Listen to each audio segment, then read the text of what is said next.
Hello. आज हम physics की एक ऐसी दुनिया में चलने वाले हैं जो दिखती तो नहीं है लेकिन हमारे चारों तरफ मौजूद है। हम बात कर रहे हैं इलेक्ट्रोस्टैटिक्स की, यानी रुके हुए स्टेशनरी चार्ज के साइंस की। चलिए इसके रहस्यों से पर्दा उठाते हैं। अच्छा, एक ऐसे एक्सपीरियंस से शुरू करते हैं जो हम सबने बचपन में जरूर किया होगा। याद है वो बलून जिससे हम अपने बालों पर रगड़ते थे? हाँ, और फिर एकदम से जादू होता था। वो बलून दीवार पर चिपक जाता था। देखने में तो ये एक छोटा सा खेल लगता है, पर इसके पीछे फिजिक्स का एक बहुत बड़ा कॉन्सेप्ट छिपा है। तो सवाल यही है कि आखिर ऐसा होता कैसे है? एक सिंपल से बलून में दीवार से चिपकने की ये मैजिकल पावर आती कहाँ से है? इसका जवाब बस एक ही चीज है, इलेक्ट्रिक चार्ज, यानी विद्युत आवेश। ये ही वो इनविजिबल फोर्स है जो ये सब कर रही है। ये इलेक्ट्रिक चार्ज आखिर है क्या? आसान भाषा में कहें तो ये किसी भी मैटर की एक बेसिक, एक फंडामेंटल प्रॉपर्टी है। बिल्कुल वैसे ही जैसे किसी चीज का मास होता है।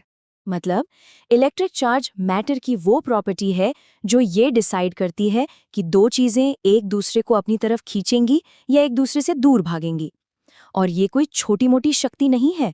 एटम्स के जुड़ने से लेकर गैलेक्सीज के बनने तक हर चीज को अफेक्ट करती है। अच्छा, तो चार्ज होते कितने टाइप के हैं? सिर्फ दो।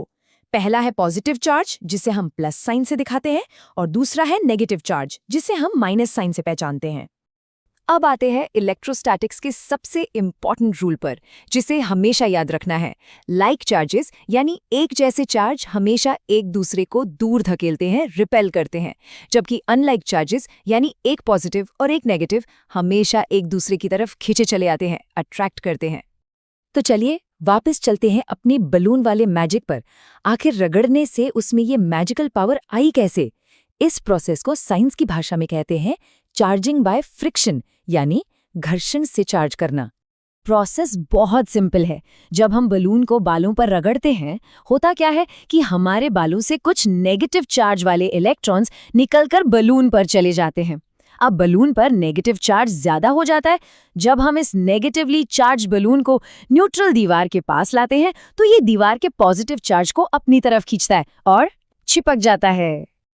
और यहाँ एक चीज हमेशा याद रखनी है, इस पूरे प्रोसेस में सिर्फ नेगेटिव चार्ज वाले इलेक्ट्रॉन्स ही अपनी जगह बदलते हैं।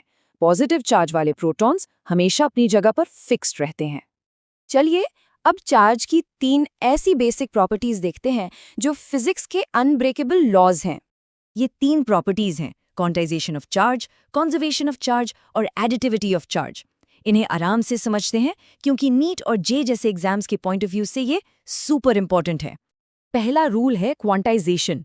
इसका सीधा सा मतलब है कि चार्ज ना हमेशा एक सबसे छोटी बेसिक यूनिट ई के पैकेट्स में मिलता है। जैसे आप दुकान से 1, 2 या 10 अंडे खरीद सकते हैं, पर कभी आधा या 1.5 अंडा नहीं। सेम चीज चार्ज के साथ है, वो हमेशा पूरा होता है, आधा अधूरा नहीं। और चार्ज का ये जो सबसे छोटा पैकेट है ना, इसकी वैल्यू है 1.6 × 10⁻⁻19 कूलम्स। सोच के देखो कितनी छोटी वैल्यू है ये, लेकिन यही हमारे यूनिवर्स का एक फंडामेंटल कांस्टेंट है। ओके, सेकंड रूल है कंजर्वेशन ऑफ चार्ज। ये बिल्कुल law of conservation of energy जैसा है। इसके हिसाब से आप चार्ज को ना तो बना सकते हैं ना ही मिटा सकते हैं। ये बस एक जगह से दूसरी जगह ट्रांसफर होता है, जैसे हमारे बलून के केस में बालों से बलून पर हुआ था। यूनिवर्स का टोटल चार्ज हमेशा कांस्टेंट रहता है। और तीसरा और सबसे आसान रूल है एडिटिविटी। मतलब किसी भी सिस्टम का टोटल चार्ज निकालना है तो क्या करना है? बस उसमें जितने भी पॉजिटिव और नेगेटिव चार्जेस हैं उनको उनके साइन के साथ जोड़ दो। अगर कहीं +5 चार्ज है और कहीं -2 चार्ज है तो टोटल चार्ज हुआ +3। सिंपल। हम इतनी देर से चार्ज कर रहे हैं, पर इसको नापते कैसे हैं? इसकी यूनिट क्या है? चार्ज को मेजर करने की ऐसा यूनिट है कूलम, जिसे हम कैपिटल C से लिखते हैं। इसका नाम महान scientist Charles Augustin de coulomb के नाम पर रखा गया है। लेकिन पता है 1 कूलम चार्ज कितना बड़ा होता है?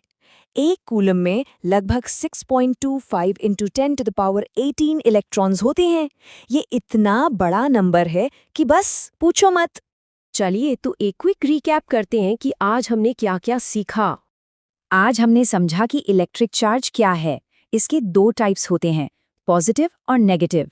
फिर हमने देखा कि फ्रिक्शन से चीजें चार्ज कैसे होती हैं, और आखिर में चार्ज की 3 फंडामेंटल प्रॉपर्टीज, क्वांटाइजेशन, कॉन्जर्वेशन और एडिटिविटी को भी जाना।